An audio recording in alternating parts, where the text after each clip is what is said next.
abayayi bitumanyi damulira balonda mu gete z'enjawulo n'abaleeta n'abambaza uniform ya jacket bajje batulugunya abantu tubamanyi ebifaananyi byabwe tumanyi geto ze bavaamu tubamanyi bayayi ba ku street naye damulira abakwata n'abakuŋŋanya kuba be basobola omuku njiddemu video baganya omujjanjaba ne bakomule bagamba nti ba national platform basobola bajjanjaba kuba fomu esigo bwezaddeko manya g'abaana baganda n'abaana balanga sibanyi nga ba indigenous ne bagana obajjanjaba ekyo nakyo bagamba mugenda kifeesinga kakabaddiremu nga bazanyire bulungi nnyo baavu nnyo okulaba nti omwana mwala ono bamututte mu ddwaliro ly'eggwanga ekkulu Mulago naye ne bagaana omukolako kubanga wa NUP kyabadde kyetaagisa kumuddusa kumuleeta mu ddwaliro eriri private basobole omukolako ekikulaga ensi yaffe bweyongedde okwononeka ono mwanyinaffe bamuguddeko jjo abasajja abatujuka mbayite batuju kubanga si bapoliisi nti bali professional si bamagye nti bali professional wabula abayayi bitumanyi damulira balonda mu gete z'enjawulo n'abaleeta n'abambaza uniform ya jacket bajje batulugunya abantu tubamanyi ebifaananyi byabwe tumanyi geto ze bavaamu tubamanyi bayayi ba ku street naye damulira abakwata n'abakuŋŋanya kuba be basobola omuku kati gwe comrade tugamba tukube damulira mpaka kuwulira bubi ate mudda mu diversion njagala obbe bazanya omwenda bakoze video continue njagala obbe bazanya batatomedde diversion ezibaddeko ku maca ne akawungezi nye mugibuuka mubuuse diversion ya red ya wizo eyo mu America mubuuse diversion ya muzukulu wa Zali mbwa mukutte n'omukazi ezo nadde wano diversion ndazibadde waawo ne muzibuuse zonna njagala bagamba nabagaki bosanga ekintu nga bakirinde ku social media ng'omuntu akirimu wa NRM oba ali related ku NRM to sharing to commenting ezo well established planned diversion and stunts okusika amawulire nchiddamu omuntu yenna wabanga ali related ku NRM oba ali associated ku NRM okujonga emotoka mukubi ne mujjamu buli maawa oba ne mukulako ebbeere then we can comment okumusasa if not so temugenda mu diversion eyo mbagadde nnyo lwaliro stand oba diversion ya wizo mugiganye eya muzukulu wa Zali musimayo nsanzira omukazi eri omugiganye wadde stand nyingi nyaawo nazo muziganye waliwo neewedde ng'eggweredde nti oliba mukozi badde naye mugyewaza ebbanga lyonna naye mugikoze eki mugitegedde kati awo tuvuddewo tusigaze eddakiika ntono nnyo kati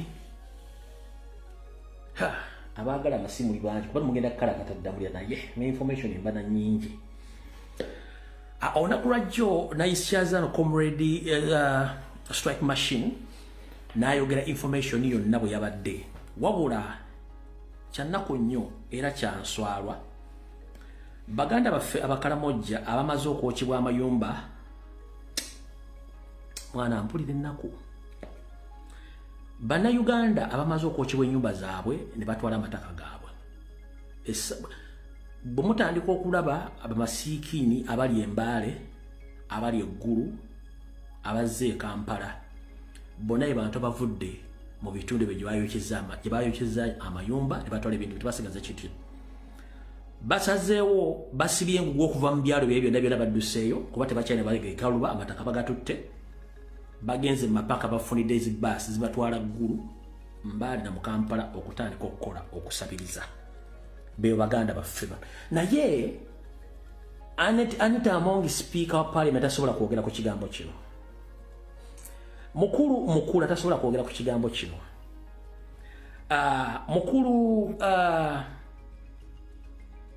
mukulu Nobert Mao tasobola kukwogera ku kigambo bawo babateeka ku mabaasi bafulumya kati batwala forcefully babatwala mabaasi babatwala mbitundu bye babagaye bye bagenda obatwala zizo bus gateway bus babajje mbyalo by force babayingiza mbale eggulu Kampala babajje mataka gaabwe nga bwe twabiyogedde jjo strike machine byabiyogedde jjo bus zizo za gateway kanzu mingenda bapolisi bamusobola ogiraba nabo poliisi sobola ogiraba gateway babajje mu maka gaabwe mu nnyumba zaabwe baleese bagenda kubeera Kampala Mbale na ggulu Kampala ge manzi ndiwo balaga baabo baabo era ab'Embale Gulu Kampala Mutankula abaana nga bazzi bangi ku street na buli kimu bonna be bamaze ogoba mu mayumba gaabwe buli kimu.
Oli agenda kumbuuza ba MP bali ludda wa kanzije nkunnyonnyole eyo embeera nga bwe yabadde ejjo bonna gibalaze byalo na byalo byonna byabyokyezza byalo ku kyalo.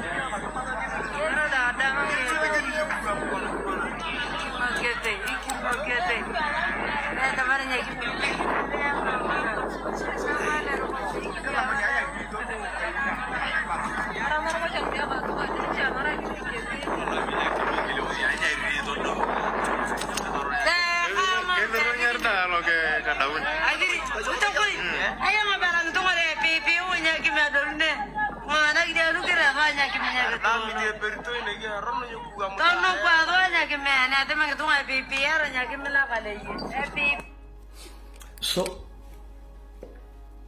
the entire leadership of MPs, Chairman NOC5, Chairman NOC3, Chairman NOC2, all over the northern part of the country, all they were silenced by the regime. Nobody can come out to condemn these acts. Right now, the Chief Justice, Winnie Dolo, is quiet. Minister of Justice and Constitution, Mr. Norbert Mau, is quiet. Speaker Anita Amongi, she's quiet.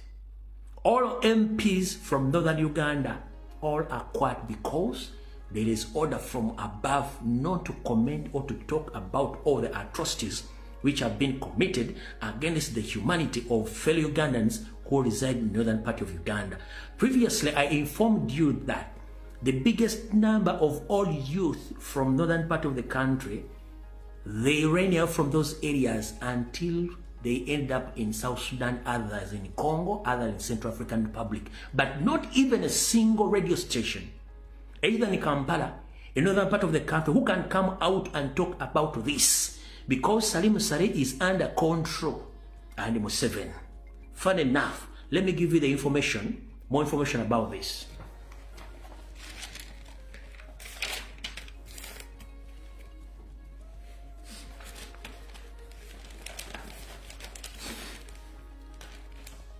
Wetwogerera olwaleero ennaku z'omwezi 5 mwezi gwa kusatu enkumi n'enkumi z'Abaganda baffe abava mu northern Uganda mu eastern part of the country okweyongera waggulu betuyita Bakalamoja n'abalala bagobeddwa ku mataka nga bakikola mulimu Salimu Saleh Muhoozi ne kitaawe ng'amataka buli kimu strike machine yabakibanyonnyodde wabula mubadde mwebuuza abakulembeze bali ludda wa ab'omu mambuka ga Uganda TV zirudda wa ez'omu mambuka n'ez'omu masekati tekuli n'emu ayogera mujjukire nti abakulembeze bonna abava mambuka bazimba amayumba gaabwe mu sentro mu Buganda mwe basula eri bazaayo tulo nagenda kunoonya kalulu babeera mu Buganda.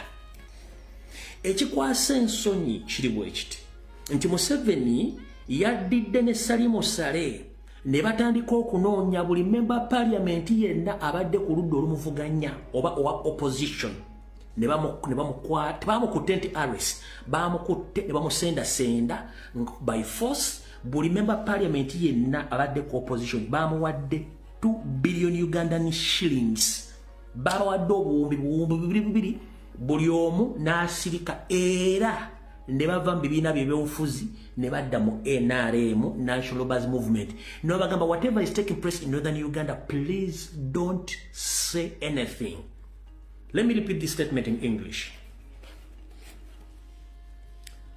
everyone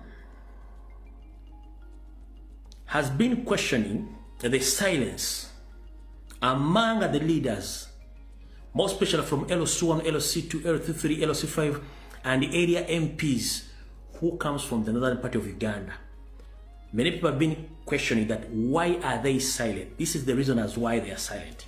Museveni and his younger brother, Sari Musare, plus his wife and their son, Muhoozi Kainerugaba, they made sure that they silence all the opposition MPs by engaging one-on-one meeting and force them to surrender to NRM after they were paid 2 billion Ugandan shillings each of them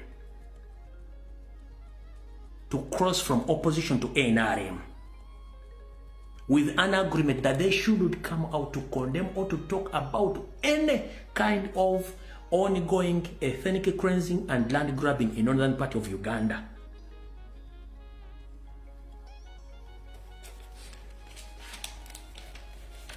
Mutegedde bulungi.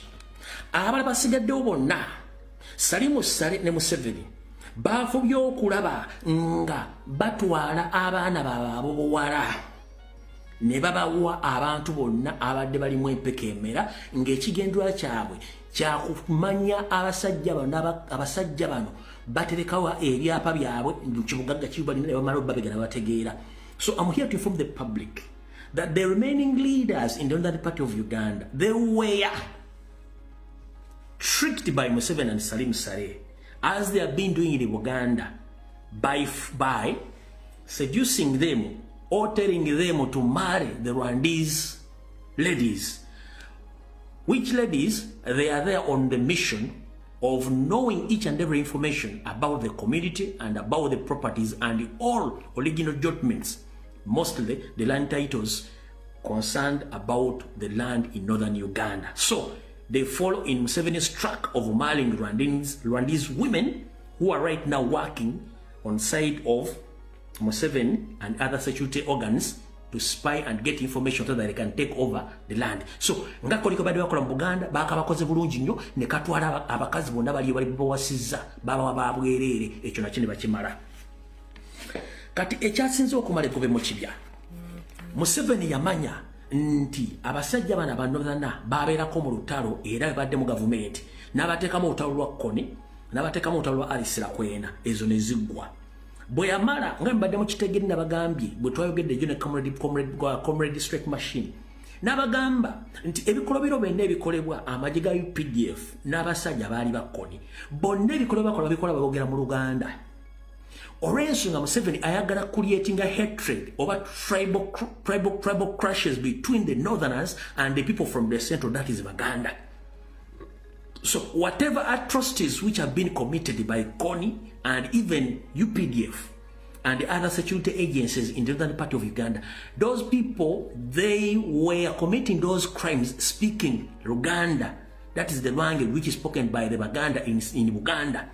So that Museveni can create a system of divide and rule amongst the northerners from the northern part of Uganda and the Baganda in the central, which it is evidently whereby our comrade Strike Machine yesterday, when I invited him on my live show yesterday, Strike Machine stated that nobody Mao categorically clear stated that we Baganda, we loved Museveni and we loved each other.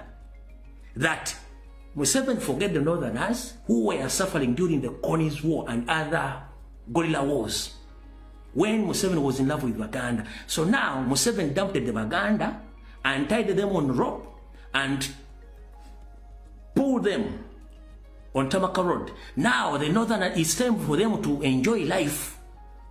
Which life?